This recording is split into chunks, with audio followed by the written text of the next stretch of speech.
I'm good. Let's go. Let's talk about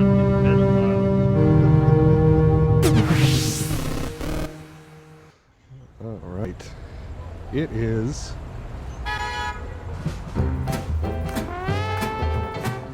October 24th, Saturday, 2020. It's time for another couple of hours of your life you're never going to get back with Intergalactic Soup. It's our last show before the election. That's But right. really, what were you going to do with those 2 hours anyway? So, I mean, if you're here watching, then obviously you had nothing better to do.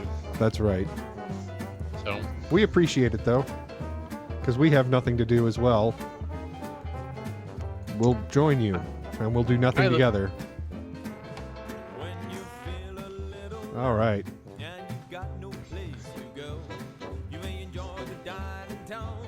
So we're going to do our usual couple of minutes, wait for people to show up. is this a copyrighted song?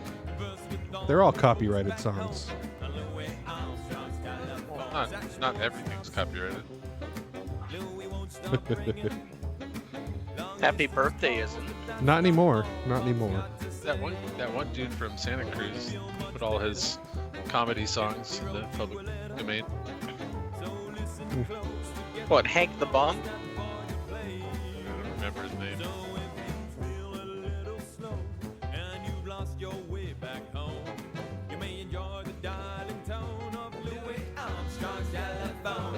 In passing we say hi, but if the conversation's dry, converse with all the folks back home on Louis Armstrong's telephone. Because we can use like the free music archive, and then we don't have to get whatever they do to us afterwards. They just mute the audio, which is okay. I know, but what if we have something particularly insightful to say over the song? It's gone forever. Hold on to it until the song's over. All you gotta do is Actually- put your hand down your pants and hold on to it. I take that back. We never have anything insightful to say, so no real risk of anything there. That's true. Savannah, I also have a tasty beverage. It's a 7-Up. I lack a tasty beverage. What's this? PTFE lubricant. That's totally a different color on the camera. Weird. Brought to you this week by Lube.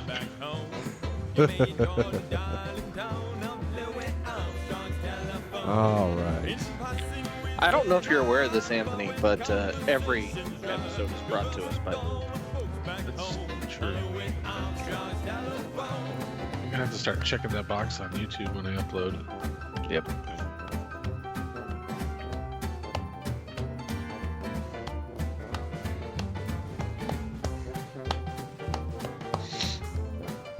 How do I get more centered in my frame? That's up to I you, guess man. that's not too bad. All right. Blocking Halloween movies. That was the Swing Ninjas with, if you didn't guess, Louis Armstrong's telephone. I couldn't Sing that see him. No, it was just a song that they were playing. Yeah, but I mean, I couldn't see where they were playing from. They weren't playing from. Yeah, they're in front of me. You just couldn't see them. Yeah, they're really good ninjas. All right. What do we got this week? We got news. Shall we get to the news? Oh, yes, let's. All right. Was there something that happened this week? I don't know. There was news this week. Well, there was news this week about a man who was arrested, and he's they finally, I guess, indicted him, and they have charges pending of all kinds of things, including child pornography and his. I don't know what they're charging him in connection with this, but he was planning. I'm going to tell you. I'm getting there. Oh, okay. I'm sorry. An 18-year-old man from North Carolina who his plan was to assassinate Joe Biden. Heavily armed man charged with possessing child pornography researched Joe Biden with intent to assassinate. This guy seems like a winner. Yeah. Wow. What a winner. Well, in some better news, I guess, California, we've returned 6 million ballots already. We've shattered our record, so that's good. Good job, California. Mine's in and Thumbs gonna up. be counted. Yours is Yeah, that's Gonna- great. good job. Mine too. Good job, So California. basically, mine will be canceling out my father-in-law. It's So just- I was taking Brendan, my son, to work today, Uh-huh. and I saw several trucks flying Trump banners and Huh. Yeah, You know, I saw that too all today. kinds of. Weird. But I mean, this guy, like, one guy, like, the back of his truck has like 15 different flags he's flying. Oh, All of them worse than the one next to it. You know, like okay. he's got everything. He's got the QAnon flags. He's got the MAGA flags. He's got the Trump 2020. He's Mhm. got the, he's got all. And he apparently, according to Brendan, well, I saw him coming. Like, I passed him, and he was on the opposite side of the road. And Mhm. then I turned to go towards Brendan's work. And by the time we got to Brendan's work, he was behind me. Okay. And then he passed us again. And according to Brendan, this dude just runs this circuit like all day. so and- it's like one of those like trucks with the big billboards on it that just like circles. Oh yeah, town. like in Vegas. Yeah, except it's this guy in a pickup truck. And occasionally he comes to McDonald's to harass people. What a douche nozzle. So You he's know what a real winner. I was thinking today, so I've got and it's on this topic. I've got a Biden Harris sticker on my wife's car and in my truck, Uh-huh. and they're just this big or whatever, right? Mm-hmm. And I just thought, you know what? I really haven't seen hardly any, if any, Trump bumper stickers, Yeah. because those are relatively, those would be relatively small and not really super in your face. Everything I've seen are these I've gigantic, seen a lot less. these Yeah. gigantic fucking flags. Yeah. Yeah. I've seen a lot less casual support for Trump and a Uh-huh. lot more of the nut jobs. Extreme. Aggressive. Yeah. Yeah, absolutely. Well, I've noticed that too in yard signs and But what Trump doesn't seem to understand is that hopefully, his loud and obnoxious base is not going to be enough to get him elected this time. that's right. I think that's very likely to be Well, the case. Hopefully. Uh, Hopefully. But yeah, I don't know. Maybe that speaks to their psyche or something. The fact that they have to have these massive displays of. I don't know. Maybe they figure they're pissing people off by having the flags. They enjoy the fact that they're pissing people off. Yeah. Brendan seems to think it's the death rattle or yeah, that's the dying rage of, a cornered animal. sure. That seems reasonable to me. Yeah, we picking up the groceries today. Willow and I. Yeah, sure. we Go ahead and we'll just wait, Anthony. we drove past a whole parade of people in big trucks with Trump flags, just driving around honking their horns, being just super obnoxious. I mean, you could have stopped that sentence with "you passed by Trump supporters." Like, I'm pretty sure we can all fill in the blanks by now. yeah. Maybe not. Maybe not. Well, we'll see. Just a little over a week now. Which reminds me, I know we mentioned it last week, but we will not be having a show this coming Saturday, which is Halloween. But we'll be moving our show to Tuesday, of course, for our election coverage. Yeah. or whatever. So come hell or high water, we're gonna be with you guys. We're gonna get through this. And it's either celebration or we start moving into the under. Do you have an underground bomb shelter in your I do apartment? not. Oh. What I do have is a growing sense of dread Okay. and a nihilistic, almost fatalist view that I'm back. this Sorry. is all going to play out the way it's gonna, and it's going to be terrible. Ah, okay. So, Sorry, that sneeze had been wanting to come out for about 20 minutes. Oh, you had to excuse yourself to sneeze? well, he had to snart. No, I had to clean up after the sneeze. Oh, I see. Yeah. Oh, Do- so you snitted. Do you poop yourself a So- little when you sneeze? Is that I don't Only think on the that's inside. a question I'm prepared to answer on the stream. okay? I would like to plead the Brown Amendment. Okay. Fair enough. Fair enough. Let's see. What else is in the news this week? The governor had some heart surgery. So he's He's had some pretty harsh words for the GOP in Yeah. California he has recently.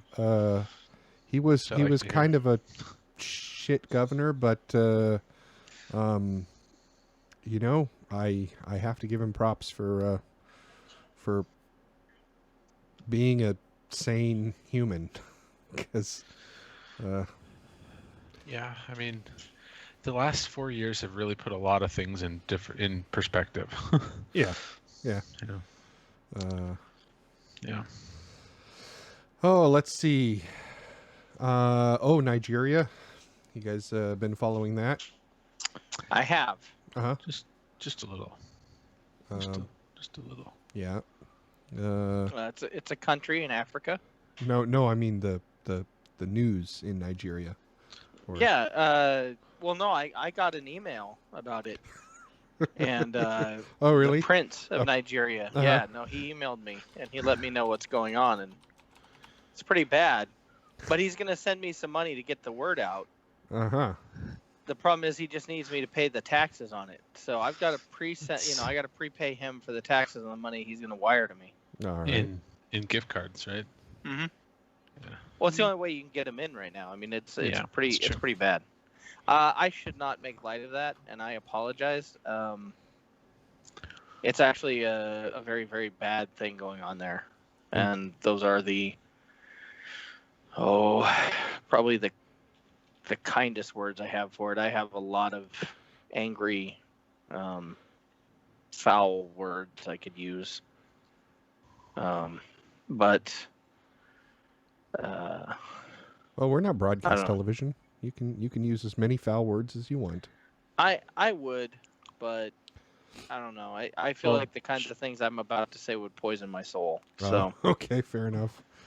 So you got to save those for the next Republican National Convention. sure.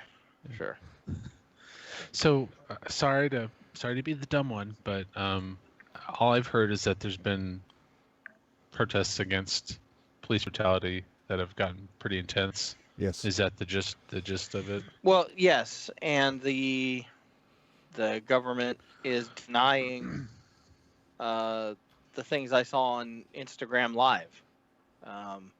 Oh, they're denying that stuff happened. They're denying that Okay. they've kettled in a bunch of protesters and executed them.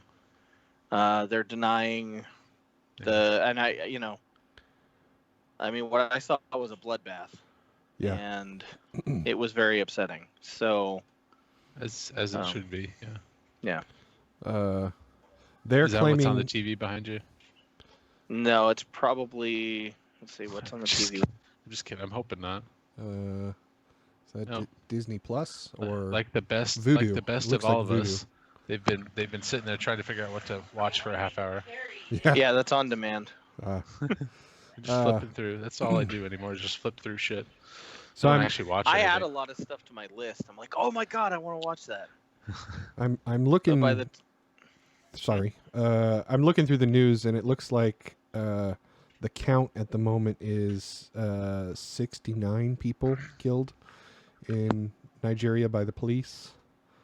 Um, How does that compare to the United States? well, I mean, I don't know the. You'd have to do a comparison per populace, right? Because Well, yeah, of course. so I don't know. No, you don't. Now, are you talking about 69 people No, you So- don't. like Jason. specifically during this protest? Or are you talking about? We're Yeah. the best. We're yeah, the yeah. number So one Yeah. during country. this protest, just them shooting protesters. Yeah. Although it Which looks, I would say what's comparable in the U.S. isn't even comparable. So yeah. Okay. probably actually it's probably about the same amount of people who have been hit in the head at close range with less lethal ordnance. Right. No, here it's so- just it's literally the police mowing down protesters. Yeah, It's they're disgusting. They Yeah. box them in and then they just it's like a massacre. They're literally just firing into the crowd. Okay. Yeah. Okay. Well, that sucks. I mean, obviously. And it looks like it's There's a ton of injuries too. I mean, it's right. It's probably got no chance of calming down. Like it looks like it's just gonna continue to escalate here, Okay. based on all the reporting. But we'll Well, see. that's no bueno. No. So anyway, that's that happened. What else is in the news? Just looking Do you think? through the list here. Do you think most people could find Nigeria on a map? I don't know I mean- that I could find I mean, Nigeria on a if map. it was labeled, obviously. I mean, I know roughly where it is in Africa, but I don't know that I could pick the actual country. You know, it's in the middle-ish. Yeah, there it is. So it's right. You know where the bulge and the not bulge come together? That's where it is. Okay. Yeah. Yeah. It's at the. It's in the crotch of Africa. Okay. I don't know if that. No, that probably came out wrong. Let's see. Sorry. Yesterday we had our worst day in terms of COVID infections. I think we new cases. new cases. Yeah. I think we hit just shy of 83,000. Is that right? Yeah, Okay. and today was just shy of 80,000. Which is wild because it's a Saturday, and historically Saturdays have been underreported. So that's something. So Saturdays, there's a dip. Sundays there's a big dip, and then Mondays it starts creeping back up, and then usually about Tuesdays when you can start getting a handle or a feel for what. That's like when they finally catch up with all the reporting that didn't happen over the weekend. It appears to be the case. Yeah. My go-to has been watching the moving average, the 7-day moving average. To get a kind of a rough idea or a better idea of how things are going. So let's see. More locally, we got big old power outage scheduled for tomorrow.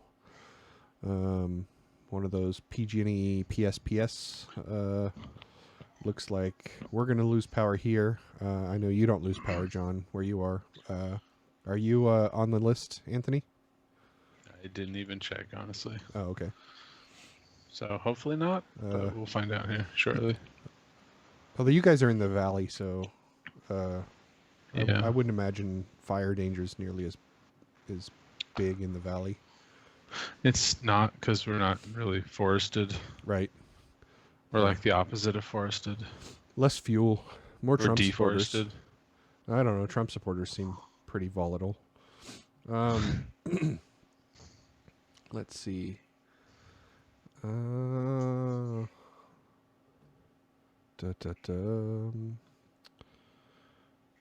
And I think that's about it. Anything else you want to talk about in the news this week?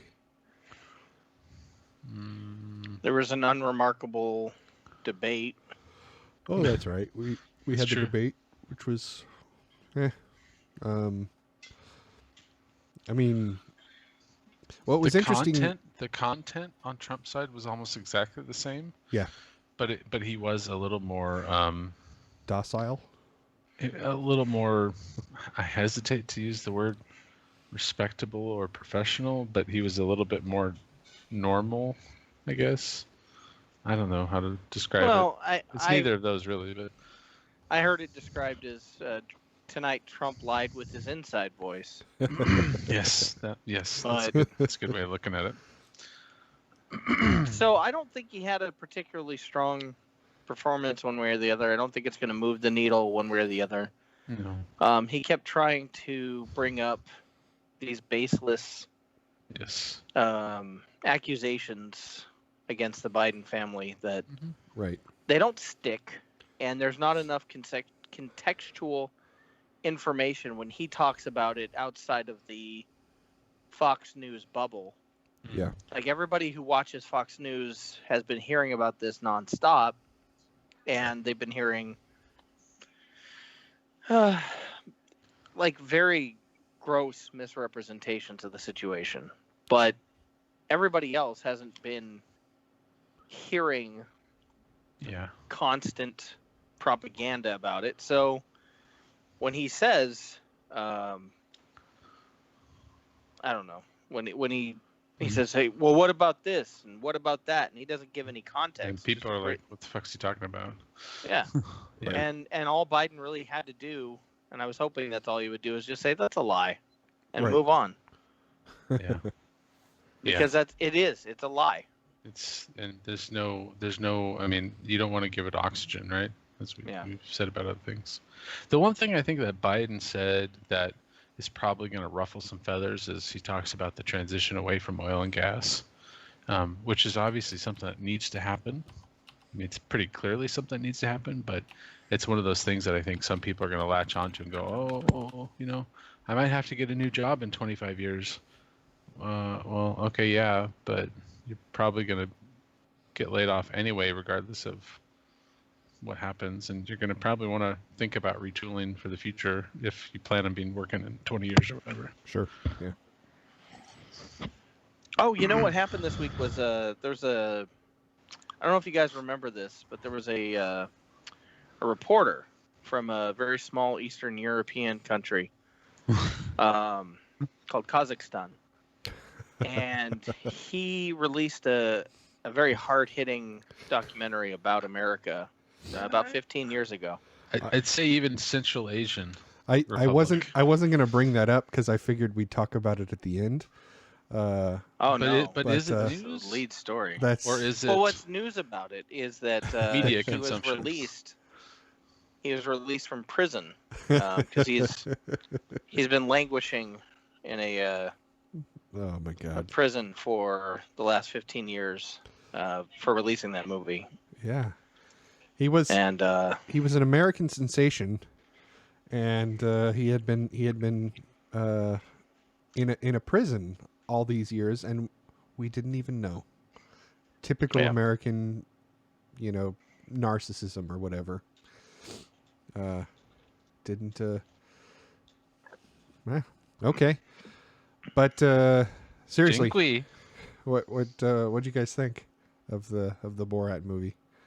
I mean, I think you mean The important Borat and timely documentary. documentary. Sure. Yes. I give it 2 thumbs up, and it's a must-watch. yeah, It's a must-watch. Not, Oh my God. Not, It not must-watch. Not. it might be the funniest thing I've seen all year. I think it probably is. I felt like it lifted a big weight off my shoulders. I felt like it released a little pressure. It felt like it was a pressure relief valve for me. Uh-huh. I found it very cathartic, and I don't use that word very much, but I just felt really, I felt even though obviously when you look at something like that, it still kind of angers you, but Uh-huh. the fact that I'm able to laugh at it kind of took a little bit of the edge off. So it came at the right time for me. Yeah, you know who else came at the right time? Was Rudy Giuliani. Allegedly, he was just adjusting his pants I think after he he didn't. took off the microphone. I mean, come on, it's Well, okay, so I mean, he was Jinquee. obviously set up, Yeah. Well, of all course. right? But he thought he was going to get laid, Uh-huh. and I don't know. See, this was one of the stunts where I think Sacha Baron Cohen might have fucked up. And the only thing I guess what I mean by that is, let me try and give this some context. I think you could get Rudy Giuliani to be a creep Uh-huh. without entrapping him. Sure. And by using the kind of entrapment that they use, they open the door for, I don't know, that it certainly delegitimizes what you're trying to accuse him of doing, being inappropriate with the reporter, when the reporter Was being inappropriate. was touching his leg and talking about how, smitten she was with him, and taking him into the bedroom and helping him with his microphone and Sure. untucking his pants or Right. untucking his shirt from his pants. And then he was reciprocating. I'm not saying he wasn't, but he was, touching her on the hip, moving his hand down her side, like obviously trying to guide her into a sexual situation. But she was definitely, on purpose, because the point was that she was supposed to be, within the story of the movie, that she was supposed to be giving herself to him. Right. Yes. And so, I don't think they've caught Giuliani. And not only that, she was posing as a reporter, he wasn't aware that her backstory was supposed to be that she was a 15-year-old being given to him as a gift. Right. Yes. Right. So, course. he's certainly set up to look a lot worse Yeah. than he does. So he's definitely a creep. I'm not saying he's not. I didn't take anything away from it other than Giuliani's a creep. Yeah. But that's nothing new. What I did take away is how easy it is to put him in a compromising situation. Like, Yeah. This was a film crew. Imagine what would happen if somebody with a little more intent were to play him, Well, and they were going to Well, let like this Russia, prank go. or- They Yeah, were going to let exactly. this prank go a lot further. Uh-huh. But I guess Sacha Baron Cohen felt that as soon as he saw Giuliani lay back on the bed and start reaching into his pants, that he had to pull the plug on the stunt, like right that minute. Sure. So, And that's fine. who knows where it would have gone? And actually, that scene, I know it's been the most talked about, but God, there were so many better scenes in that movie. Yeah. Of course. that were And just actually probably more important scenes too. Exactly. Yeah. Well, like the debutante ball, where you've got God.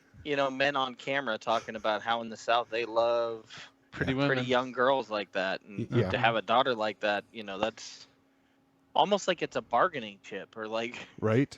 we like that around here. We like pretty young girls like your daughter. Well, I Or thought the it was great when the one plastic guy surgeon. when the guy talked at the debutante ball where he was talking about, when Borat was talking about how much you think she worth, and he's like 500 or something like that, and his daughter was daughter's like, That's fucking gross. yeah. Yeah. I mean, that guy had to be in his 60s too, right? In fact, Or after late or older. after watching the movie with my wife, she leaned over and she was like, "That girl right there is my new hero." That's the Conway kid. Yeah. Yeah. Yeah, and I think for me, the movie had a lot of hope a lot of hopeful moments like that. Uh-huh. I liked the framing device that they used, the story of Borat coming to terms with the fact that he has a daughter and that she is an equal, and you know how that's against everything in his culture, and his upbringing, and he's able to like grow as a character. I don't know. I thought that was a really touching thing to add to this otherwise just super absurd kind of comedy. Comedy's not right. It's like, what the hell is this? It's a. I mean, I think it's a satire. I mean, I think it's showing the absurdity of certain things. But I mean, when I think of satire, I think of things that are, you know, taken even to an extreme. Uh-huh. But this, but there's not really any need to take these things to an extreme, Right. You know, Yeah. because they're already pretty damn extreme. I was watching a YouTube commentary about the movie, and this guy made the point like that 3 guys sitting around talking about it. similar to us, yeah. And he made the point that that it's journalism, and I don't know, that initially struck me as like, no, this is not journalism. But then I thought about it some more. I'm like, yeah, okay, maybe he's right. This is it's certainly it's gonzo journalism. Yeah, it's not traditional journalism by any means, but like it is absolutely trying to get at a truth. Yeah, I see his work, you know, in the same like tradition of Hunter S. Thompson. Uh-huh. And then, you know, he uses some of the tools of like, you know, the classic like jester or fool or clown in order to disarm people, Right. to get them to reveal things about themselves that They wouldn't otherwise. that they wouldn't otherwise. Like the plastic surgeon who said that he would make sexy attack on a 15-year-old girl if her father wasn't there. Yeah. Like, these are the people I think who should be in trouble, man. Or how about that pastor who like totally understands putting a baby in his daughter? It was God's plan. Yeah, it was God's plan. Oh my God. Oh boy. Yeah. So hopefully our audience has seen the movie. They may not have. We might have just spoiled it for everybody, but I don't care. I make this show for me. We know that life starts when you eat a cupcake. So. But goddamn that debutante ball scene. That I nearly passed out laughing. So the funny. last shot that they end that scene with him like with her fully displaying her her menses and him like pointing at it like so proud. You know, this is their fertility dance, and this is. Oh my God! Oh, I'm gonna have to watch the scene again because I only saw it in pieces through squinted eyes because. Yeah, because I mean the reveal gets more and more graphic. Oh my God! Just...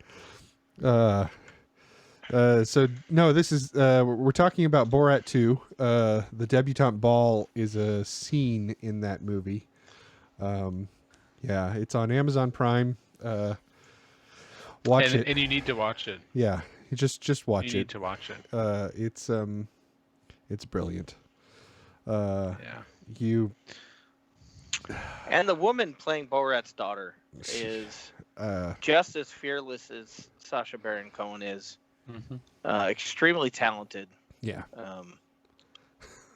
God, she's just. I look forward to more. I hope they do a lot more. It does sound like it. I mean, without them saying we're making a spin-off with this character.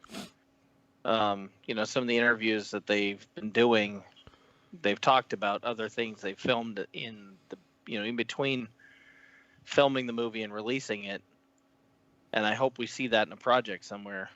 Right. Because they kept her in character. They kept her as what Tutar was doing in the movie was, and that's how they got access to Giuliani. Was she was posing as a reporter for a far right, Patriot Report or something yeah, like that. Patriots Report. Yeah. Mhm.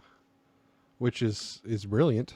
And Which kind is of probably a real thing anyway. So. I suspect there's a bunch of footage that we haven't seen. Well, I mean, I know there is some footage that we haven't seen, but that angle would give her a lot of ability to bring out some crazy. So, Yeah, I think people are less inclined to worry about what they're saying when they think the people agree with them. yeah, Yeah. And I think at least there's a little bit of restraint when you believe that you're going to go into a situation with somebody who disagrees with you. sure. You know. Well, yeah. Well, and her maybe accent not. easily passes like a Russian accent, Mm-hmm. and with a lot of the Russian reporters being far right aligned, and like I think she would have been able to get some good access. Yeah. Because they've kind of figured out Sacha Baron Cohen's thing, right? I Mhm. mean, not so much with some of his other characters, but that show he did for HBO. Was it This Is America or Who Is America? Mhm. I think he kind of they, at least now they're expecting him, right? Right. Yeah. And by training this woman to do what he does and come at it from a different angle, I think it's provided them with a lot more access. Sure. So I think we're going to see more in the future. At least I hope so. It certainly sounds like it. Yeah, I agree. Yeah. Oh, Well. all right. All right, I just thought we should end the show with the really boring shit about all the goddamn future- voting and the civic future of- responsibilities. Yeah, I know. The future of our state. I know. Yeah. It's pretty The state lame. of our future and the future of our state. Well, we got 2 more propositions to discuss tonight, Yeah. and then we'll probably be about done actually. All right. So we got 16 and 21 left. Did you want to take 16 first? Do you want me to go? I can go with 16 first if you want. Yeah, that's fine. All right. So 16. What is 16? Let me look up the official name of 16 real quick. It's the allows diversity as a factor in public employment, education, and contracting decisions. Yeah, so Legislative constitutional amendment. Period. that certainly tells you what it is. Period. All right. So Proposition 16 on the ballot this year is effectively a repeal of Proposition 209 from 1996. And for all intents and purposes, what it does, well, it actually does this, is it brings back affirmative action. So really what this discussion is going to be about is ultimately affirmative action. That's kind of what's on the concept, and that's what's on the ballot. So again, before we get into it, my bias is here. I've been looking forward to this segment. This is going to be a freaking. I want to hear your biases. This is going to be a freaking minefield. Okay, so affirmative action. My biases here, or my perspective is that I believe that the data supports that systemic racism exists. It's a thing. It's real. I'm sorry, not systemic racism. Question. What's that? Yeah. Just question. So you're saying your bias is that you pay attention to facts. Yes, that's Okay. so. I just Well, wanted to clarify for our audience. Just want to make sure that's his bias. He believes in facts. it's simply that. Yeah, I mean, that's. I shouldn't have to say that, right? But like, Well, that. that's not. I mean, in my mind, that's not a bias. Well, do you know how many times I've heard that stupid line that they always pull out, and I'm not even going to talk about who they are because they are just this amorphous white blob of entitled bullshit. Uh Constantly interrupting But people it's on a radio stream. Yeah, Just kidding. fuck them. I'm gonna interrupt them. I don't know. They say something. Who's they? They are people. There's a line that you keep repeating. Their name is Chad. Oh, I hear it a lot that there's no single demographic more discriminated against in America today than a white male. Yeah. No, yeah. Except white male is not a demographic. I mean, Well, yeah. white male is a catch-all, but that's Yeah. anyway. We could discuss I'm that the further, real victim. but- Yeah. Pointing out racism is racist. Reverse racism, right? That's my favorite one. No, there's no reverse racism. There's just racism. Right. So let's have a quick discussion on what institutional racism, which is what I meant to say instead of systemic racism, which really is the same thing. But I wanted to be clear: institutional racism is racism baked in to It's institutionalized. to the system. Yeah. It's our baked in the cake. It's baked in the cake. Yes, it's baked in the cake of government, right? And it's Or the private sector. It's baked in that Jews will not replace us cake. yeah. Yeah. It's systemic in that. That's a nod to Borat. That's not. I'm not making that comment. Yes. Just want to Again, clarify for our. watch the second Borat movie, or as he calls it, the subsequent Borat movie, which I thought was Subsequent movie film. Anyway, For delivery of what, prestigious gift. Prestigious bribe. Yeah. Yeah. Or something like that. oh, Anyway, my sorry. God. I'm gonna have to fix this in post. Yep. Okay. So. Just kidding. I'm not gonna fix it. Who am I kidding? Institutional racism colors all things government, right? It effectively gets in the way of the 14th Amendment, the equal protection clauses of the 14th Amendment that says, in this country, we're all supposed to be treated and seen as equal under the law. And that is clearly not the case according to the data. I mean, you can look at the data and it's plain as day that is not the case. So that's institutional racism in a nutshell. I probably didn't do it justice. It's a deep subject, but I absolutely believe that exists. The data says it, and so that's my position on, or that's my Your bias. perspective. Yeah, my bias towards when I'm thinking about Proposition That's your 16. understanding of the situation before researching the proposition. That's Is that right. what you mean by bias? That's exactly what I mean. Okay. Okay, so affirmative action. What that means in California. Okay, so how do we discuss this? So affirmative action falls out of the what the hell's it called? Let me look it up.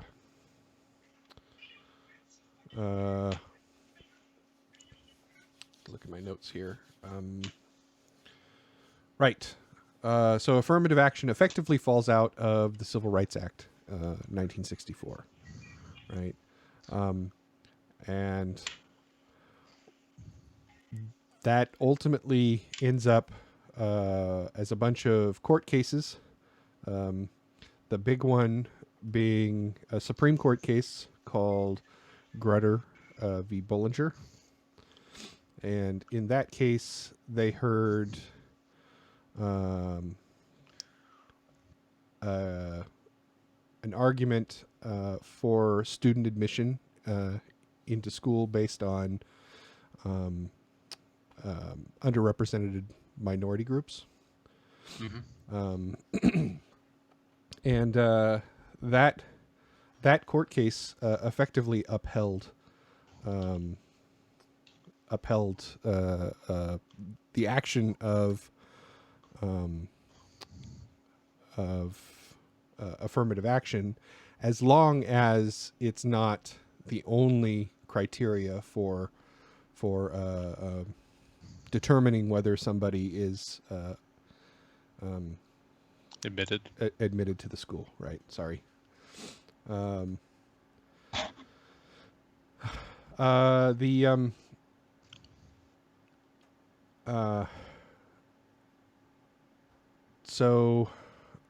did find one interesting thing when I was researching this in the opinion, which was written by Justice O'Connor.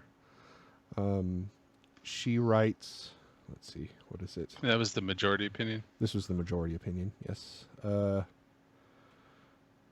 Quote, it's, the Constitution does not prohibit the law,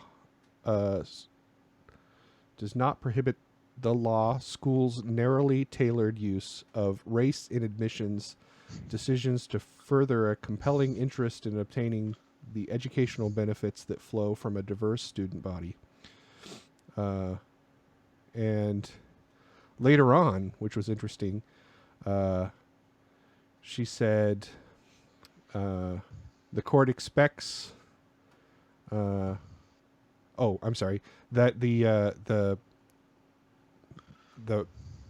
race-based admissions policies must be limited in time, although that was an opinion not shared by Ginsburg and Breyer.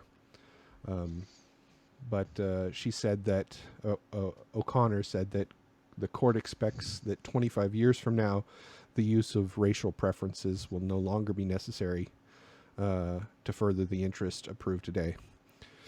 And It's interesting. It's kind of interesting. And so to put that into context, this case was in 2003.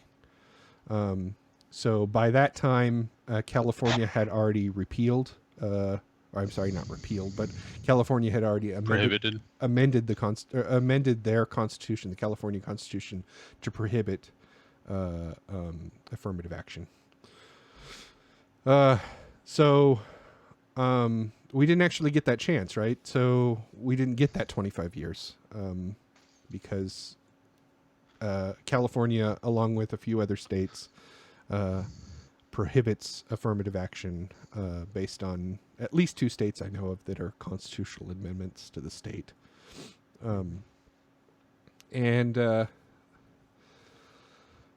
Okay, so, God, where do you even start with this? Affirmative action. Well, let me ask a question, maybe, if that's okay. Please. So, as a starting point, kind of what is the problem that we're trying to solve with it, right? So the problem we're trying to solve is historically certain ethnic groups or certain groups of people, right, have been underrepresented in admissions to states' universities, have been underrepresented in state workforce, have been underrepresented in contracting, right? State public contracting.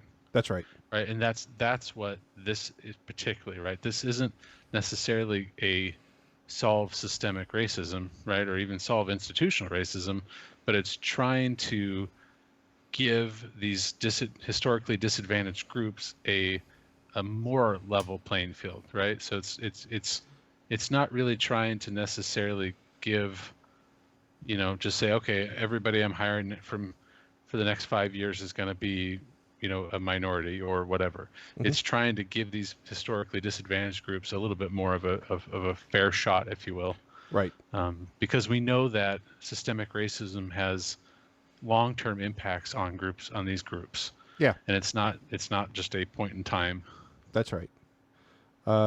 It's interesting too, right? So what they're doing is saying the Constitution, 14th Amendment, provides equal protection under the law to every citizen, and they're saying, well, the data doesn't pan out that that's the case. There are these groups that are not being equally protected, and that shows itself as underrepresentation in various things, the things that you just described, and so to get us back in line with this constitutional requirement, we're going to do this affirmative action thing to try and skew the numbers, skew the data, such that we move towards the ideal of the 14th Amendment. Now, the interesting bit is that the people who pushed for Prop 209 back in the day, back in 1996, they effectively made their case on the 14th Amendment as well. Because they were saying, well, affirmative action codifies unequal treatment, and as such, it's against the Constitution. It's an interesting perspective in that, like, one's approaching it from purely a logical case, right? I mean, if we assume that there's no other reason for them to be making this case, which is not clear at all, they're why Proposition 209 came about is interesting reading and probably outside the scope of this discussion. But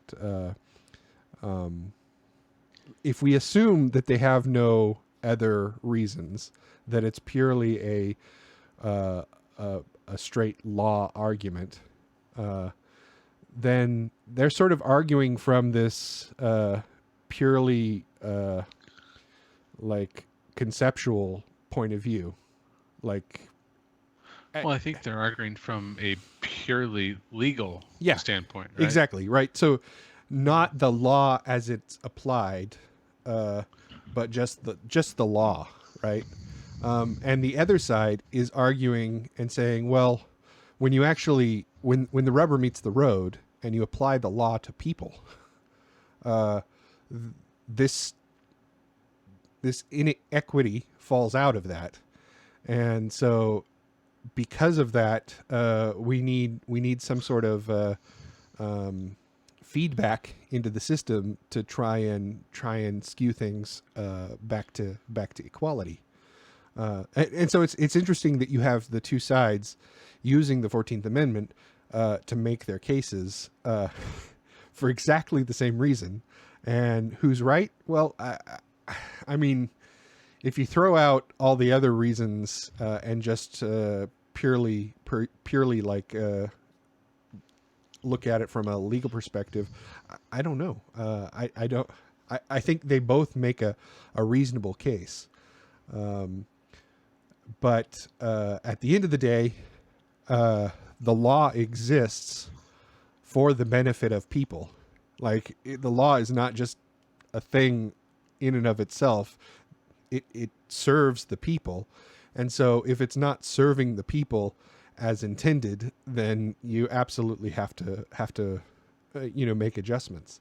And that's ultimately where I came down.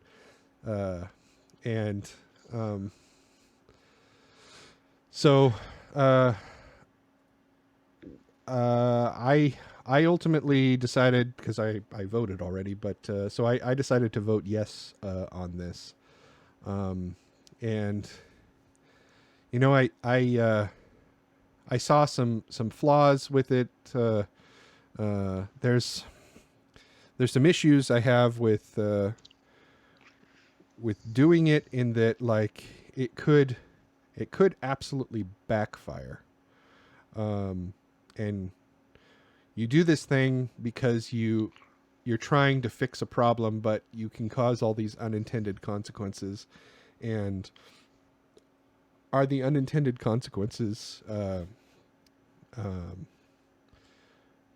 more dangerous for society than the actual thing?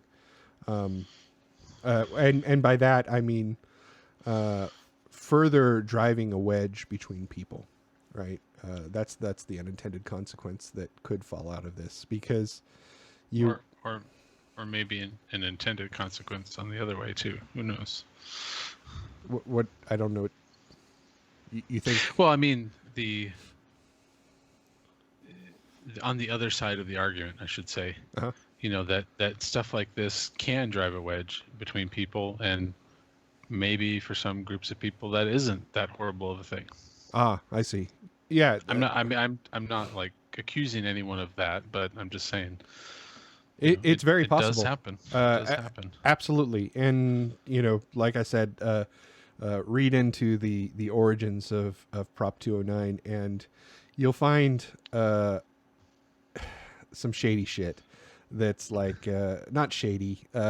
It's like, is this racist? I don't know. These people kind of seem racist. You can't really ever tell, because you don't know what anybody's actually thinking. But yeah, I think some of these people are racist. So I don't think they were making a good faith argument, or at least all of them were making a good faith argument that, oh well, we're trying to make a 14th Amendment argument. Like, yeah, okay, sure you are. Well, I mean, you kind of hinted at this point, and I think it's an important one, that there is the text of a law, and then there's the intent of a law, Sure. right? Uh-huh. And really, laws that we have are essentially codified morality, right? I mean, we take our moral values and we turn them into laws, right? I suppose. Well, I mean, so I mean, we take okay, maybe not all laws are morality based, but realistically, I mean, why would we make something illegal unless we think that it's bad? Well, so I would say law is closer to ethics than it is morality, right? Okay. So I can. That's fine. But I mean, but I guess I'm hinting at a sense of right and wrong. Yeah. And yeah. however we get to that, semantically speaking, then that's fine. But I mean, we are making a set of rules based on what we think is right behavior and right action, and what is wrong behavior and wrong action. Mm-hmm. And the ideal of equal protection under the law, I think, is important, right? Mm-hmm. Because the intent of it was to make sure that people weren't disadvantaged by the law, right? Right. Yeah. Exactly. Not to make sure that people were advantaged by the law, Mm-hmm. right? But I mean, there's if you disadvantage, if you think zero sum, if you disadvantage one group, then you advantage another group, right? Right.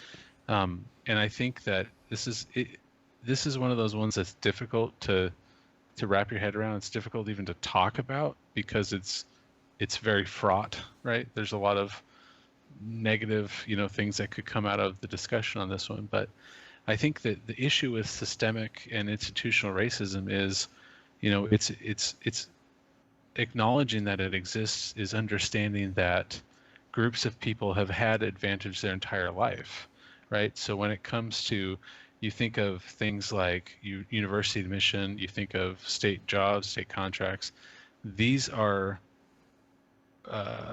touch points that have a big impact on the remainder of those people's lives, right? Mm-hmm. So it seems like a reasonable place to say, hey, we do need to find a way to make up for this historical disadvantage by trying to, put people in a better spot so that they can then have a better future. Right. And that seems like a pretty good thing, you know. Mm-hmm. Yeah. So, and that's ultimately where I found myself. That's the discussion I was having with myself and thinking about this, and so I tried to answer. Well, okay, so does affirmative action work? And I think it's flawed. There's not a lot of great data, but there is data that absolutely that seems to demonstrate that it does in fact work,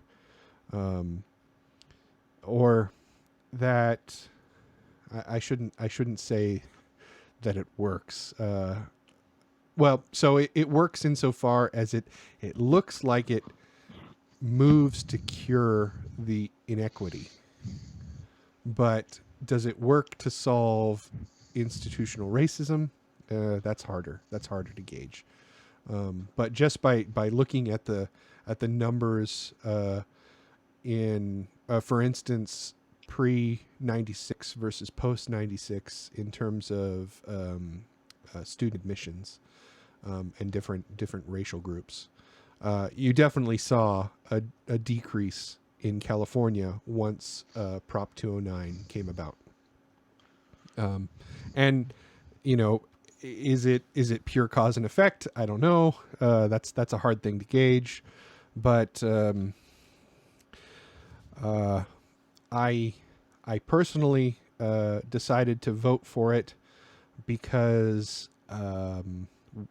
we've got to try something, and it doesn't appear that this is a great solution to the problem, but I don't think you're going to find a great solution to this problem because it's a very cultural problem to begin with, and so, you know, dealing with these ingrained cultural problems is a long road, regardless of what you do.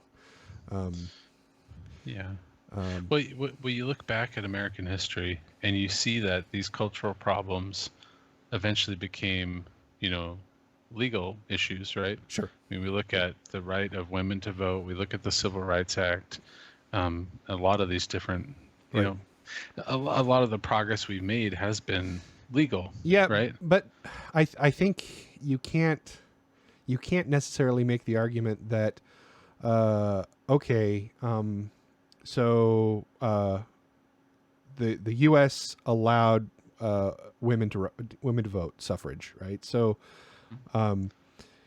so did amending the Constitution actually make that happen? Well, I mean, technically, yes.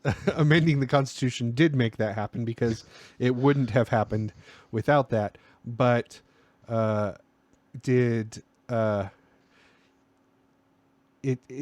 it's sort of like that's the last thing in a chain of events, Of course, right? Absolutely, and absolutely. So there's a bunch of cultural stuff that came before that, and so like that's just the end result.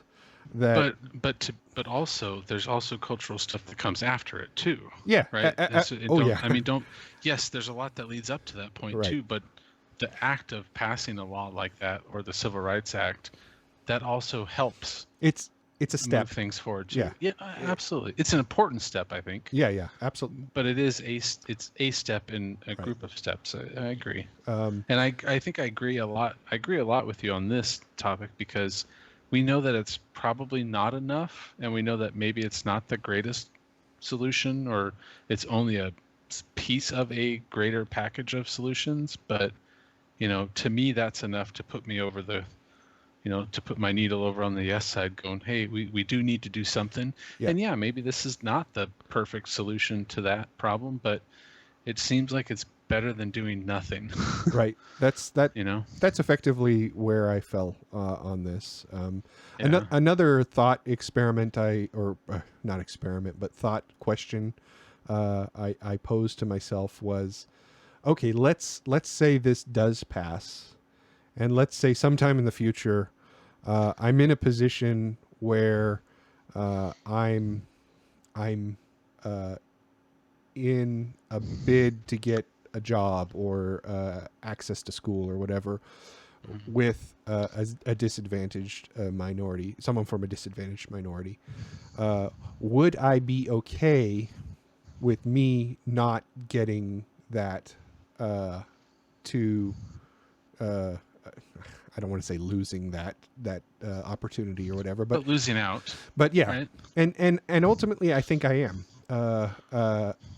because at the end of the day, like I'm gonna have plenty of opportunity. I mean, yeah, okay, maybe I miss out on that one opportunity in that one case. Uh, the reality of the fact is, the if you're looking at the numbers before 96 and after 96 in California, uh, there is a change, but it's not like as dramatic as people make it out to be. Like it's not all of a sudden like you're gonna lose out in every opportunity, right? If you're a white person or whatever, that's not how it falls out. Yeah.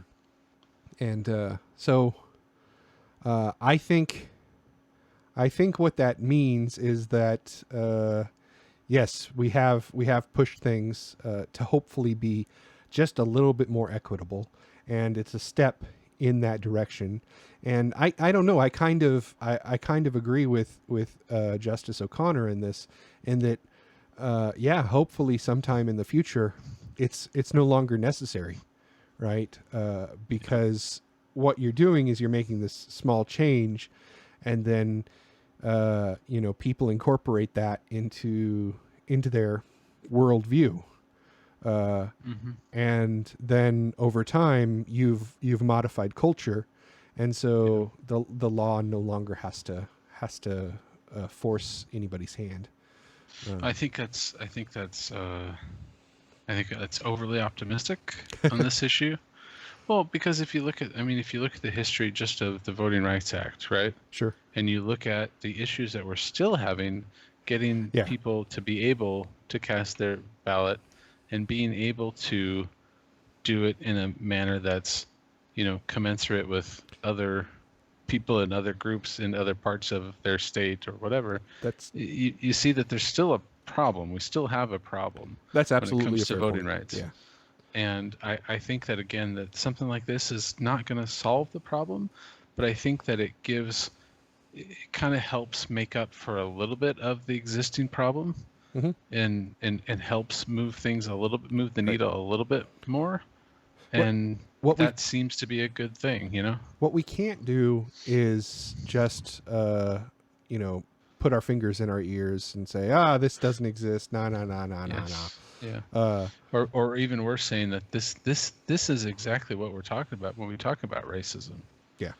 And it's unpatriotic to say that there is no race, that there is racism. Yeah. Okay. I mean, okay. Anyway. Yeah.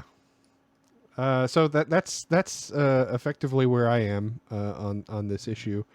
I don't see it as being really that significant either way. Like I don't think it's gonna be the terrible thing that the opposition makes it out to be. But I also think that it's not going to be a great solution to the underlying problem. But I feel it's absolutely a step in a positive direction, and so I voted yes for it. Yeah. Yeah, and I think that you kind of hit on an interesting piece a moment ago when you talked about, well, would I be okay with this if, let's say, I was the top qualified person for this job, somebody had less qualifications or less points in the process then gets it instead of me because they get bonus points, right, for being in a disadvantaged group. Yeah. And I think that the issue there is it hints a little bit at, the differences in kind of looking at things from an individualistic perspective versus a collectivist perspective, right? Sure. So yes, in that situation, obviously this isn't a great thing for you because, if you're the most qualified, seems like you should get the job, right? But this kind of system that we have basically says that, well, yeah, of course you're going to be most qualified because you're starting with a head start, Yes, right? exactly. You're starting with a head start. Right. And so, I mean, obviously it's important to go back to the beginning and make sure that people get a more equal start. Mhm. But until we can get to that point, this seems like an interim measure, kind of. Maybe that's where the time limiting thing comes in. This seems like an interim measure to help get, a generation or two, have some other points where that maybe they can kind of catch up, if you will. That's exactly the way I read O'Connor's comment. Okay. Is that this is, I mean, we're sort of, like I said about suffrage before. It's like it's all wrapped up together and moving together, culture and the law, of course. right? And so we're doing it now, and so hopefully in the future, culture slides sufficiently forward that this is no longer even necessary. The other point I wanted to make too is that it's not affirmative action doesn't make things solely about race. Like, it just says race is now an extra factor. Like, there are so well, you think like a job interview, right? You think of the different categories of, customer service, technical knowledge, leadership abilities, blah, blah, blah, blah, blah. Yes, It's never just one thing. Right. Oh, this person has a score of 100 in this category. Well, that's what I'm taking. No, I mean, we balance all the time between technical and social skills and, other pieces of the puzzle. And this would be one piece of that pie, right? One piece of the puzzle. Yep. And also this as far as I understand it, applies only to things that fall within the purview of government. So correct. Only anything that's taking government money or that is in fact itself a government entity is going to fall under this umbrella, which I'm perfectly fine with. I mean, government absolutely should try itself to be as equitable as possible, right? Because I mean, well, and I think an important point too is that equitable and equal are not always the same thing. Sure. So, anyway, I'm with you. I'm voting yes, or I voted yes. Yeah. In the past tense. John fell off. He did. He said, "Carry on, my friends." Oh, so okay. I guess carry on we will. Prop 20. Do you want to move on to Prop 21, or do you have any other? No. That's good. Let's do Prop 21. Okay. Prop 21. So Prop 21 is essentially an expansion of the ability of cities and counties to enact rent control ordinances. One of the interesting things, and this doesn't happen a lot, but one of the interesting things about the Costa-Hawkins Act is that state law right now actually places limitations on what cities and counties can do with regard to rent control. And it's not typically the case. I mean, the general thing is, if something is, not explicitly, the idea with state and the relationship between state law and local ordinance is typically that, state law allows things, and then local laws typically can be more restrictive, right? But not more permissive. So in this case, the rent control, it's actually pretty restrictive on the state level, and this would kind of unrestrict or lessen the restrictions. I don't know what the right word is. Sorry, it'll remove some of the restrictions from the state law. So what it will do is it still places some restrictions on what cities and counties can do with regard to rent control, but it opens up a lot more potential housing units that could be covered by rent control. And the idea there is that right now no single-family homes can be covered by it. Mm-hmm. And with Prop 21, if Prop 21 were to pass, single-family homes that are more than 15 years old and that are owned by landlords or property owners that have more than 2 single-family properties could be covered by rent control. So it's kind of an interesting distinction. So it's basically carved out an exemption for small-time landlords. So if you, as a landlord, only own 2 single-family homes that you're renting out, rent control doesn't apply to you, or to your tenants. I guess I should say to you or your tenants. Sure. Right. But larger companies that own multiple, like, I don't know, like a real estate trust or that kind of stuff, that own multiple single-family homes, own apartment complexes, that kind of stuff.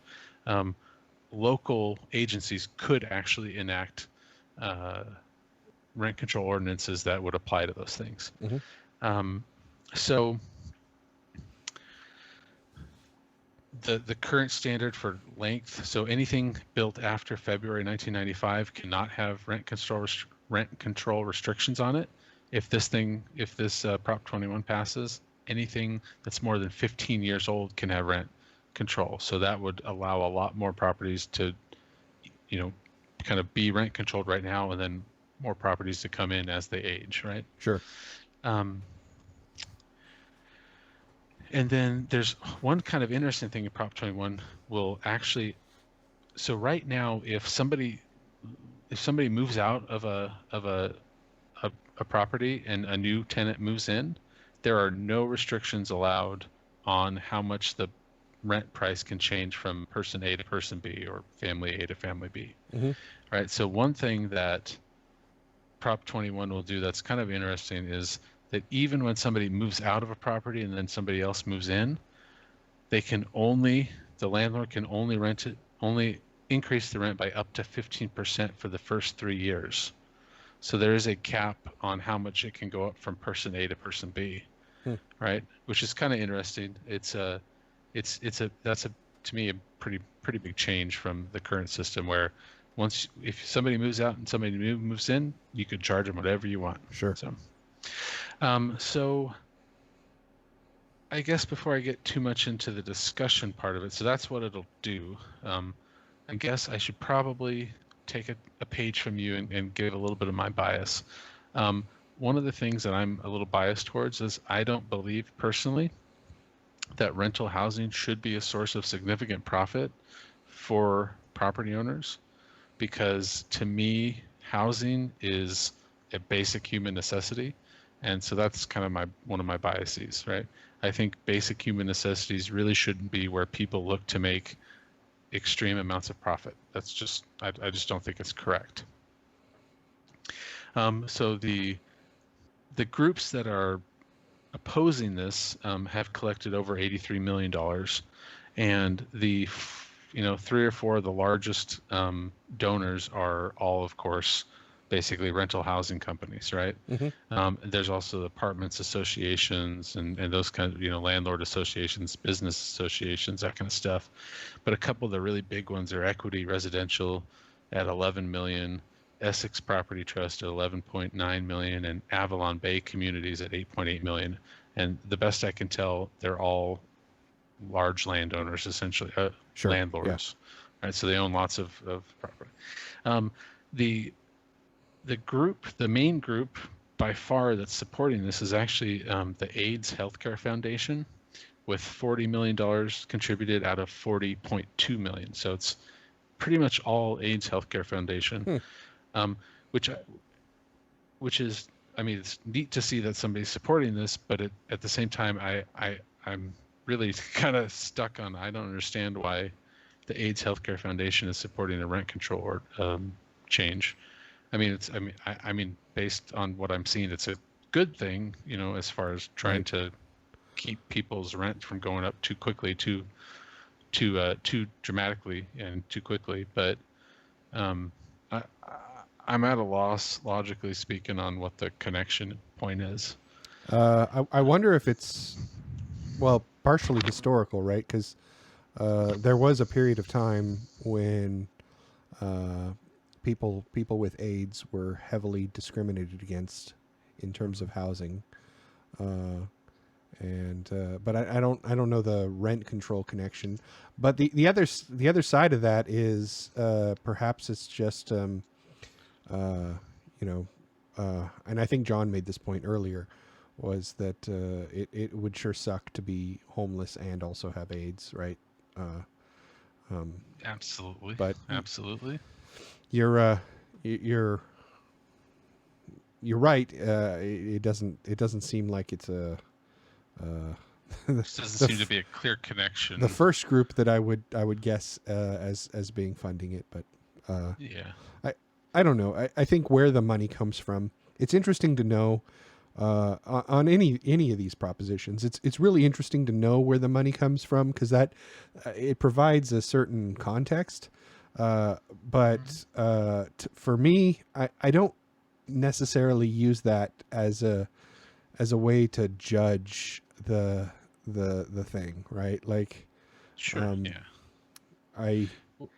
Well, I do in a certain sense. I do in the fact that, you know, if a rental company is willing to put out $12 million to get against something, then that means that more than that is on the line for them. You know, like it's an indicator of the level of profit that they're trying to protect, right? Because I mean, if this was going to cut $100,000 a year out of their bottom line, they're not going to go spend $12 million.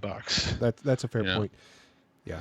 But I understand what you're saying too. I mean, in this case, it's like I'm not gonna look at the AIDS Healthcare Foundation and go, well, there's got to be some weird thing in here for whatever. No, I mean, it's probably just supporting something that they feel is a good thing, you know. Sure. But you know, it's all part of the thing. I mean, just as the landowners are supporting their position, I mean, there's nothing inherently wrong with that. The thing that I suppose, at least likely, it makes me object, and likely I suspect you as well, is the amount of profit that it demonstrates, right? Like exactly, these things are obviously incredibly profitable because they have the money to burn effectively against this thing. And it's just like the dialysis clinics. You know, we know that they're making a lot of money if they're willing to put out 100 million plus on defeating something like this. And so it's a good indicator in that regard, right? It certainly is a useful data point when considering it. There's a couple other interesting factors. So, I mean, obviously, when it comes, the goal here, right, is to make housing more affordable. I mean, that's the overarching goal of making housing more affordable to the people who have to rent, right? Sure. It's interesting. I thought it was interesting. I found one statistic that said that California has the most cost-burdened households in the United States as a percentage of the total. And the concept they use of cost burdened is households that have to spend more than 30% of their income on their housing, right? 30% is essentially kind of what most people in the housing industry, I guess, would say is affordable, right? Sure. So we have over 41% of all of our households in the state of California have to spend more than 30% of their income on housing. And obviously, you know, that hits the lower income brackets a lot harder than it does the higher income brackets, right? Right. So when it comes to the high cost of housing in California, several different kind of main threads have come out as why is it so expensive, right? So obviously limited land, limited supply. Those are the big ones, right? So limited land, limited supply of housing. The issue with limited supply of housing is, so I know that we have a homeless problem, right? But I also know that at any given time we have vacant properties, right? And so on average in 2019, the vacancy rate for rental properties, rental homes or rental housing, I shouldn't say homes, but rental housing was about 4%. So roughly at any given time, 4% of the housing stock in California was vacant, right? So to me, while, you know, there's the market issue of, you know, supply and demand, I mean, if we're really talking about, having 4% of the houses empty at any given time, then it doesn't seem like the shortage is that dramatic, right? Because a shortage of housing would mean people are either living lots and lots and lots of people in one house, which does happen, or they're homeless, right? I mean, that's kind of the option, or they leave the state, or whatever. But Sure. if they leave the state at that point, then they're not our problem, right?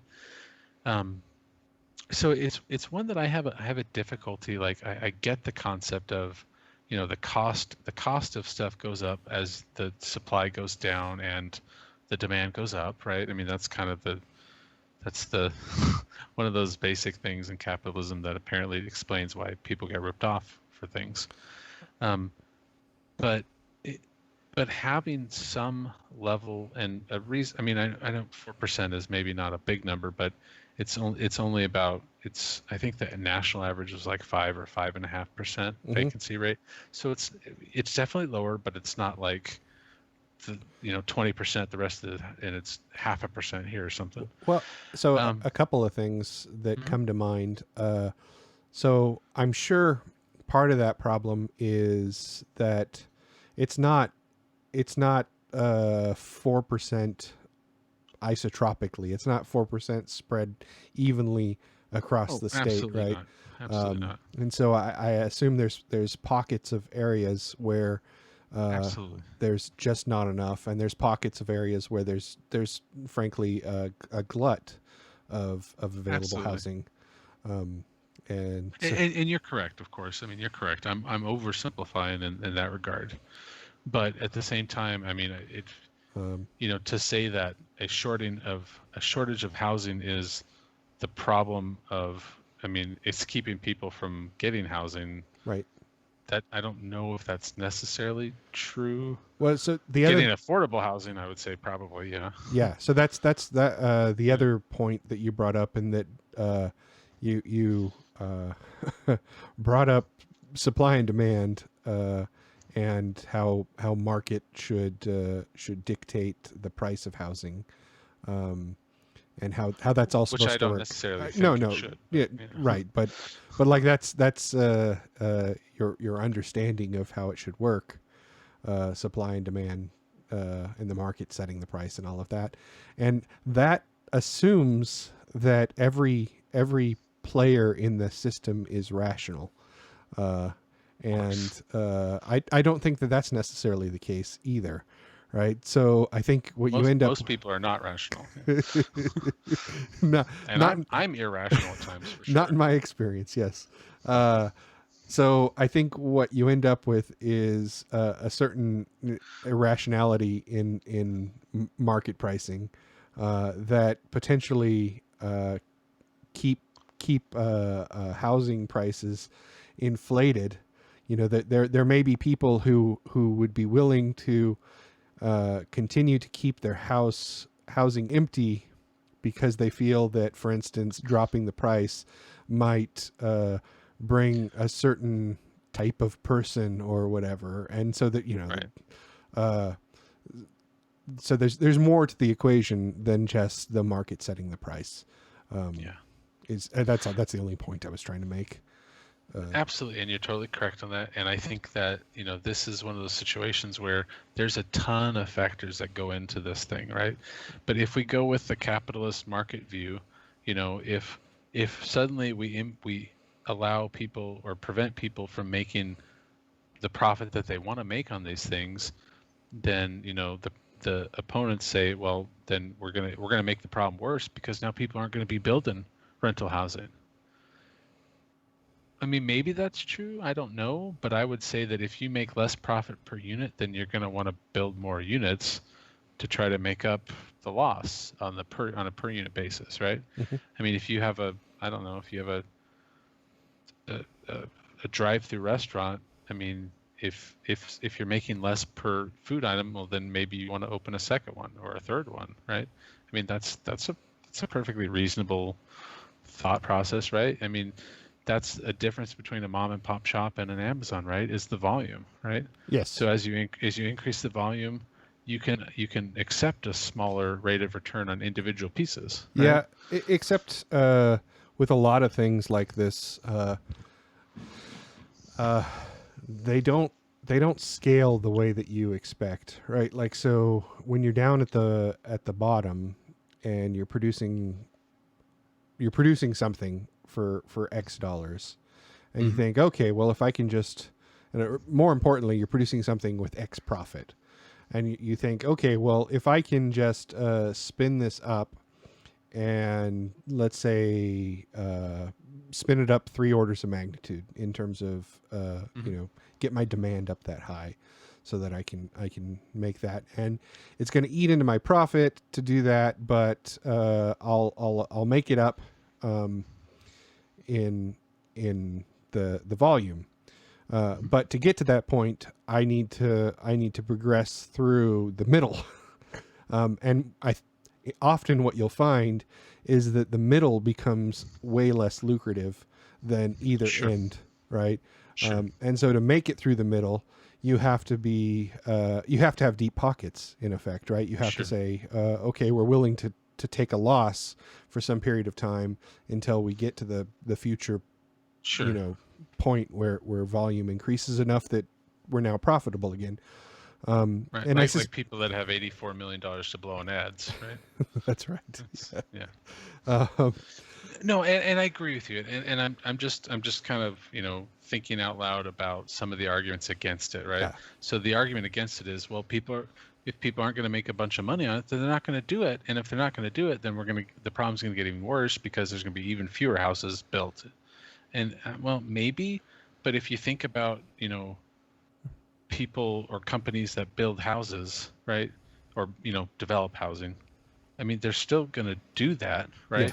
Yeah, maybe they make a little bit less money, but if they want to keep operating, then they're probably going to have to do that. right. So I don't know. I don't know if I buy that argument.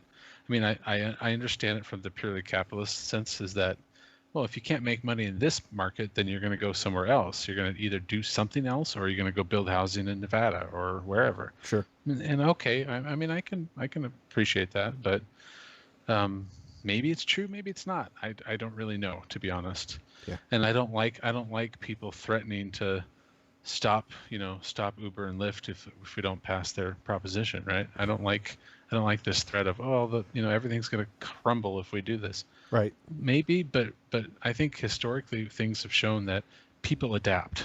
Yeah. People absolutely. adapt to the new rule set, and people 2020 shows you that, right? I mean, as Ian Malcolm says, life finds a way, right?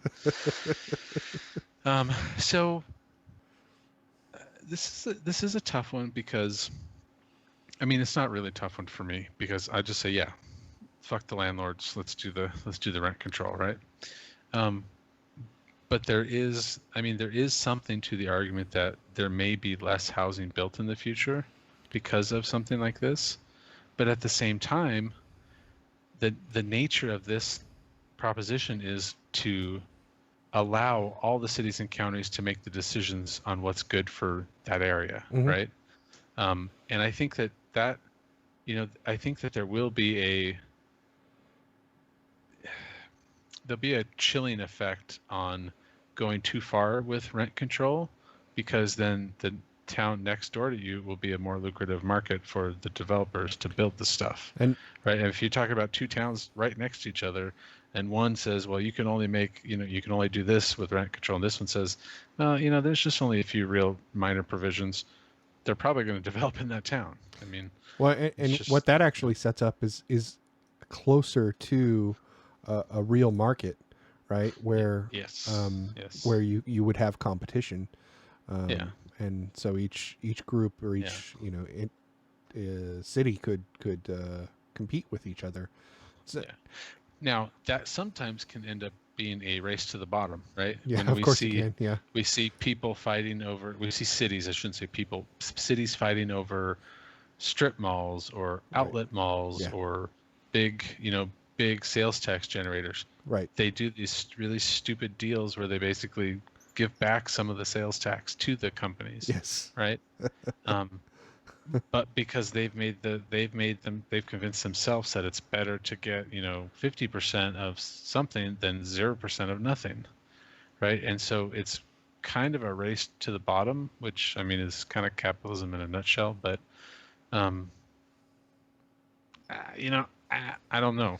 So I don't know. I, I I I approach this very much in the same perspective as you, Anthony, in that I think things that are necessary for life, like food and water and housing and healthcare, are all things that should not be profit centers.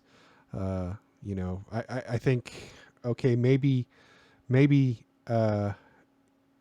can't be completely not for profit, but they should not. Mostly not for profit. They should exactly. People should not be becoming billionaires off the backs of these things.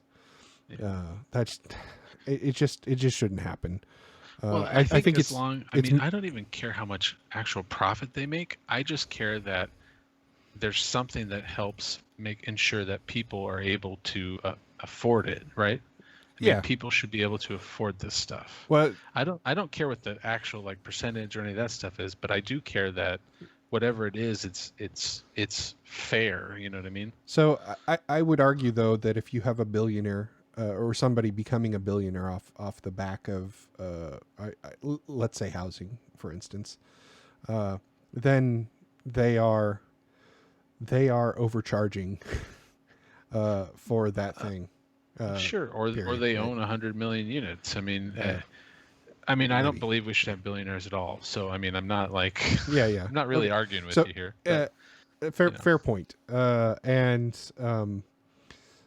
So I voted yes for this as well. But in thinking about it, very nice. The only thing that gave me pause was what about somebody, not somebody, this is all companies.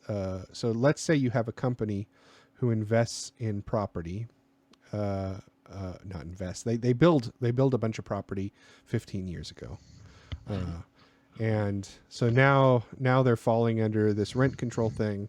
Well, they are 15 years out of say 30 years in paying down the mortgage on the thing that they own, the piece of property. And they did that. They made that business calculation to do it way back when, based on trying to project, how much rent they'll be able to make off this thing. And so it does seem a little wrong to then pull the rug out from under them and say, well, sorry, you don't get to make as much rent as you wanted off these units. Uh-huh. And the only thing that I could come up with is, well, they're very likely not, they're not building into their decision way back when, 15 years ago, that rent's going to increase at any sort of given rate, right? Well, I assume they would make some sort of inflationary they're calculation. They're going to make a 2 or 3 or 3.5% a year or whatever. Absolutely. So they're going to make a really conservative guess, because that's what you're going to do when you're making these sorts of decisions, is you make a bunch of conservative guesses so that if somebody comes along and says, "Oh, we're going to have rent control," you're kind of prepared for it. And realistically, the rent increases that have happened have been way out of line with inflation, right? That's right. Yeah. And I think that it's pretty fair to assume that most rent control ordinances would never prevent you from at least increasing via inflation, right? I mean, I just don't see that happening because that's not a very smart thing to do. Sure. And the courts have said that landlords have the right to a fair right of fair rate of return, Mhm. right? And that's court law, court cases, and it's also enshrined in Prop 21. So there are some safeguards for landlords. So I mean, there is that, but I think the thing that kind of sticks with me on the issue of that is, if they were anywhere near a good business person or business entity, chances are they got a fixed mortgage, right? Yeah, right. Where the payments don't change, and then the revenues go up. I mean, obviously there are certain costs that go up by inflation, all that stuff. But if you set the rents correctly 15 years ago, it shouldn't really be that big of a problem. That's right. Yes. Because usually, and probably what's going to happen with rent control is that it's going to be like inflation plus a couple percentage or something like that. Because there are going to be situations where you had, oh crap, I had a hole in the roof and I didn't expect that for another 10 years, and now I need to, I think that there's going to be some common sense around that stuff. But if if you're planning well, you should be able to take that stuff into account. And I'm pretty sure why there's that no rent control for the first 15 years, right? Because you might need to make adjustments to get where you need to be before the rent control kicks in. Right. So there is, again, some safety. There's a safety valve, if you will. Yeah. If So that's even needed. But I came to the same conclusion, and I didn't think that this was overly burdensome on anybody. The fact that it didn't apply to small, single housing stuff that not normal people, but that average people might own or whatever. Non-millionaire, billionaire people. Yeah, exactly. Yeah. And the fact that it had this 15-year window, I think the burden's relatively low. I think on the other side of this is that it's absolutely a step in the right direction of trying to deal with one aspect of housing, cost of housing in California. It's not the end all be all, because again, you have to have the local municipalities actually implement it. And there's going to be plenty of municipalities who are just their electorate is not gonna go for. I'm talking to you, Central Valley, where that's not going to be the thing. But I mean, I think traditionally speaking, rent control has more been of a larger city issue than the suburbs and the rural areas. Yeah. One potential thing that I thought was just kind of an interesting thought was, so if the rental housing market is less lucrative, perhaps these companies build more condo projects and that kind of stuff, which maybe helps out a little bit to get more people maybe into ownership, right? And we know that home ownership is one of those things that helps build generational wealth, right? Sure.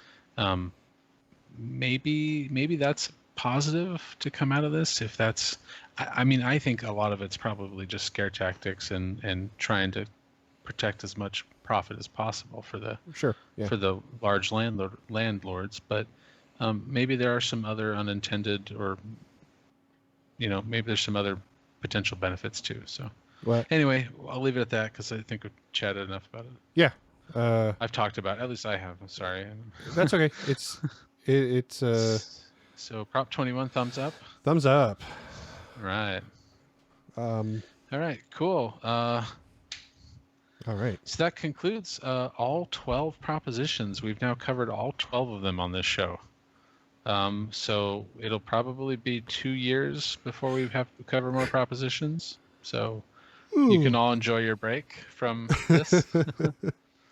I don't know what we could possibly talk about in between now and 2022, but I think I just wanted to say I'm appreciative of you and John both humoring me and wanting to do walk through these, but I've really had a good time, and it's really been helpful to me in my own voting to really go through these and have a good discussion with you, and and I hope that it's useful to other people as well. Oh, I enjoyed it. Yeah, it was a lot of fun. It's Yeah. it's sort of like a book report every week. Uh, a So little speaking of research that, project. what? So we talked about Borat already, which is kind of good. That I'm glad John was able to participate since his internet apparently is taking a crash. But Yeah. what else you been watching, or what have you been into this week? Oh, let's see. That is a good question. Nothing. Nothing. I bought myself a new 3D printer. Sweet. It's a resin SLA printer. So I've been. What does SLA stand for? Uh, I wasn't trying to get you on this one. No, I that's okay. I have no idea what I it would be means, able to but- tell you, but for some reason it's escaping me at the moment. now we gotta Google. Sleeve lined architecture. Oh yeah, stereolithography, Oh, okay. which Cool. Which doesn't help So, me at all, but it- okay, cool. it's a photosensitive resin, right? And Okay. you expose the resin to a masked image of light, and the light exposes parts of it and masks the other parts, and then you use that to build up layers of stuff of the resin. So does the light then has the resin has some sort of reaction to the light? Yeah, and so there's- expands or something? No, it hardens. Hardens. Okay. Yeah, so Thank you. That you makes end up sense. with this. That makes more sense. Yeah. But so I've been watching a lot of videos, just sort of teaching me how to use the software. It has a Awesome. different set of different constraints than the FDM type, more typical 3D printer that And spits that's out. a deposit. Yeah, deposits the plastic on Okay. top of each other. Mostly having to do with how you support the part, and in this case, you're instead of building it up from the bed up, it's building it upside down, right? Because it's pulling it out of the resin, and so the way you support Okay. the part is different. And there's Cool. suction forces as it's pulling it off the bottom of the bed, and so you have to account for that. And it's just it's a different beast, and it's been interesting learning about it. Say it's good. It's good life experience to learn how to deal with suction. So I got my first print going on in the garage right now. Should be done in a few hours. Awesome. And So it's not a fast process. it's not. So this print in the garage is 16 hours, I think. Okay. But Wow. That's neat. but Awesome. it's amazing. They're like $200 now, these printers. Wow. So if you wanted to get into it, and the cool thing about the SLA printers is the detail is just incredibly high. Like Okay. we're talking about layer heights of in this case 50 microns. So Wow. just you can't see the layers. So is the resin rather expensive, or It's somewhere in the neighborhood of $30 to $40 a liter. There's more expensive and slightly less expensive resins. sure? But so if you figure, I mean, it's a liter, so a thing that has the volume of a liter, you could make for $30. For 30 bucks. Yeah, exactly. Okay. And when you say volume of a liter, do you mean of the actual resin used, or Yeah, of the resin used, right? Okay, Because you're okay. taking the resin and you're turning it into your part. But Okay. often what you do with a lot of these things is you hollow out the part, so you're only printing a shell. that makes sense? Unless there was some reason that you need it to be solid. That's right. Right. Yeah. The Okay. problem with doing that is, so they come out of the printer like they're hard, but they're still not fully cured. Okay. So if you print them solid and they're thick, especially if the resin isn't transparent, then Takes longer to cure. curing the inside of the part can be a problem. Okay. At least from what I understand. So, Okay. Cool. That's Yeah. awesome. so that's I'm sure.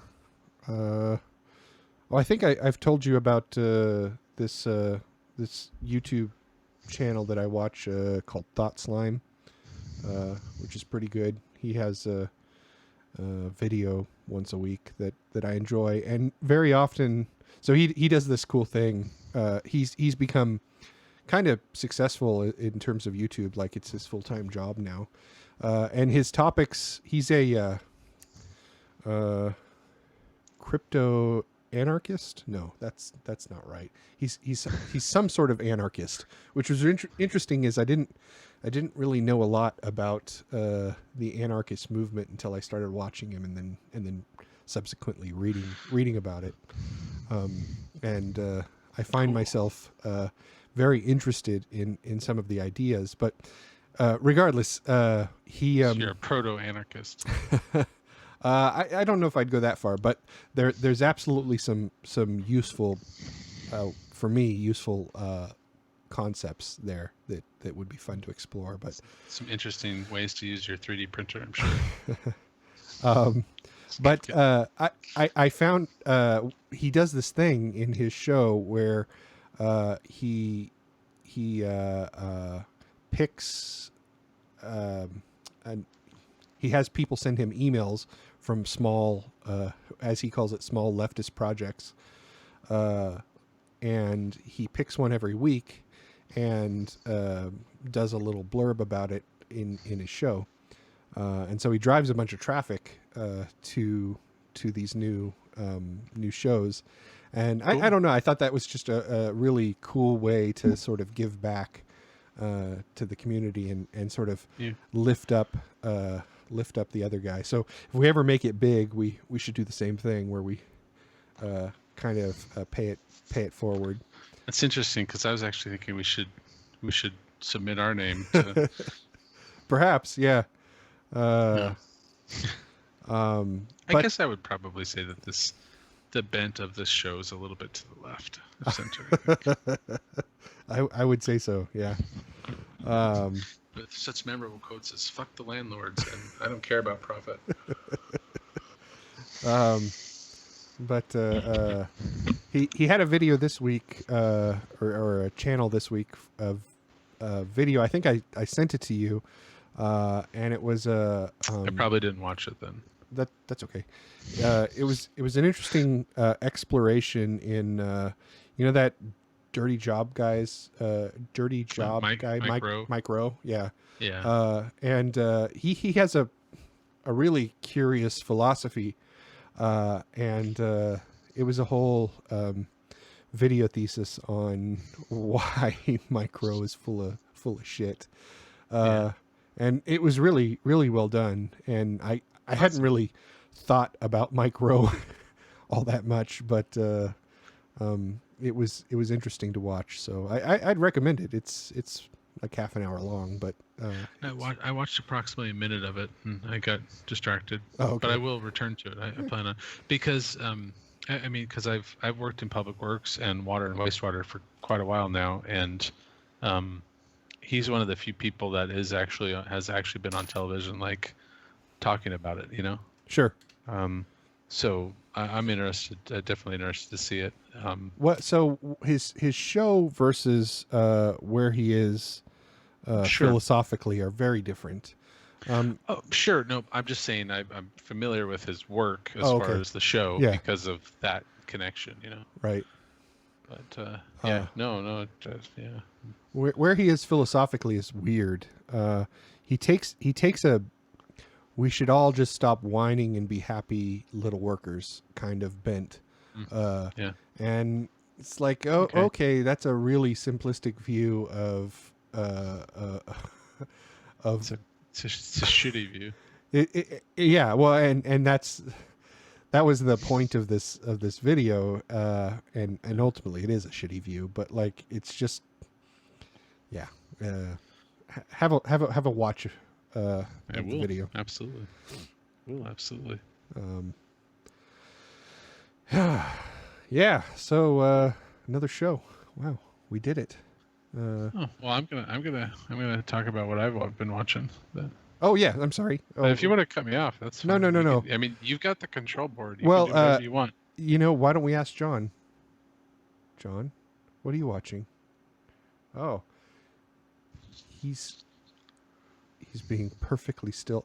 This is a bit that John does, where he's just like He sits super still for an hour. Uh huh. Yeah.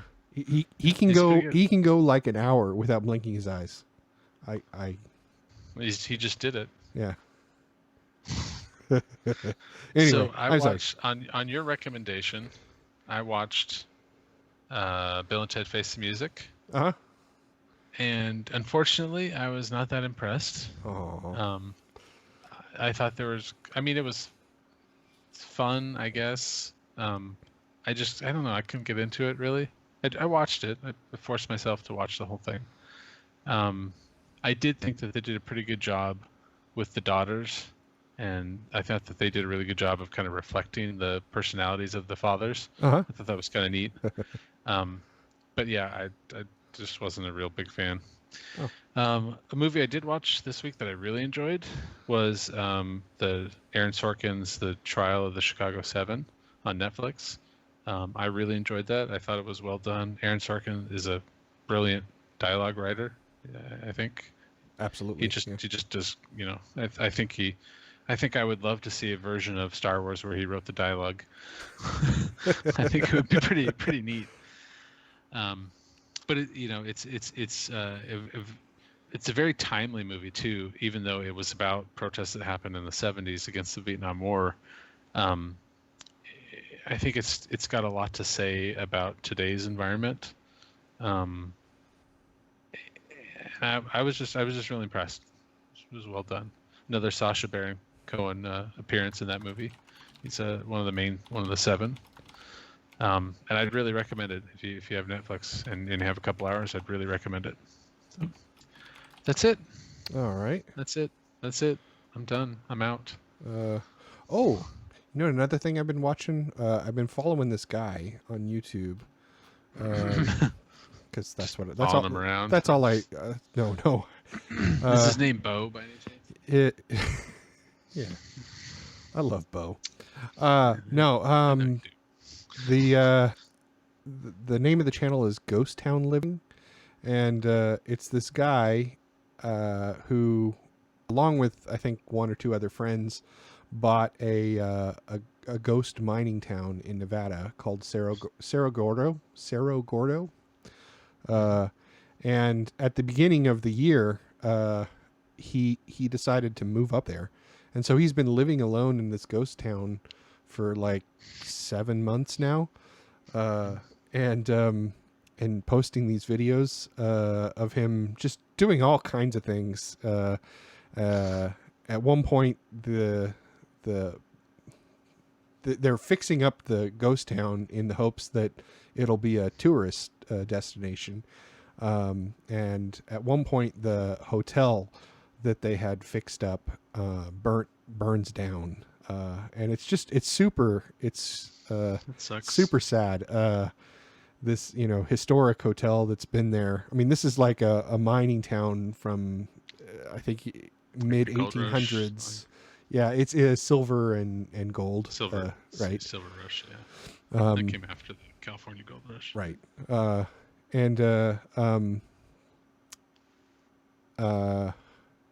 But he's exploring mines and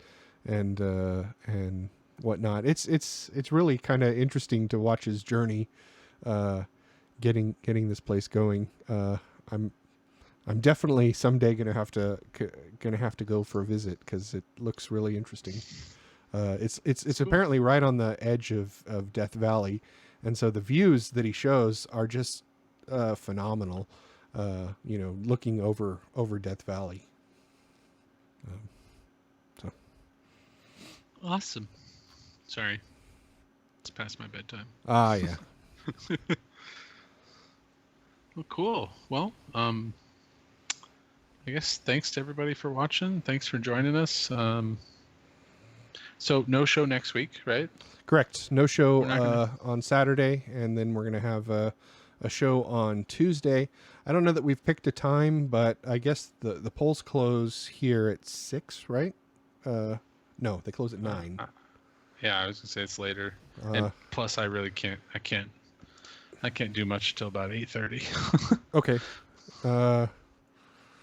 So, yeah. Well, heck, we could hope that by the time the polls close here, that we would know. That would be awesome. Yeah, I think unlikely, but I think there's gonna be a detour through the court system, but yeah. through the Amy Coney Barrett Supreme Court. Oh God. I know. hope not. I mean, I think that's unlikely, frankly. Her husband's, oh well, yeah, I don't know, but her husband's cousin apparently wrote a pretty interesting op-ed about why she's a nice person, but you shouldn't put her on the Supreme Court. It's pretty interesting. Okay. There's been a lot of family opinion pieces lately, like Giuliani's daughter, Right. this person. It's kind of a rough time to be in a family with a Trumper. I think so it's probably anytime always been really. anytime is a rough time. Yeah. Yeah, that's true. Yeah, I know. Yeah, I know. I know. All right. Well, there's another one in the books, and we'll see you all election night, huh? Yep. Thanks for joining Ooh, us. I just got shivers. Ooh, Again. election night. The next time you see us, yeah, it's going to be election night. That's wild. Oh, actually, no. I think some of you will see us for Cards Against Humanity on Friday. So again, if you want to join in our weekly Cards Against Humanity game, hit us up on Facebook. We have a Facebook page. It's there. It's linked there on our Twitch page, Intergalactic Soup. Hit us up there, and I'll email you the information. Yeah, and don't forget we have a wonderful newsletter at Yes. intergalacticsoup.substack.com, and I'll link that in the chat. And we'd love to see you over there to take part in the discussion. Yes. Also, that's available on the Twitch page as well. Okay. Yes. We're going to do it this time. We will see you on Tuesday. All right. Thanks for joining. Good night. Good night. Good night, Jason. Good night.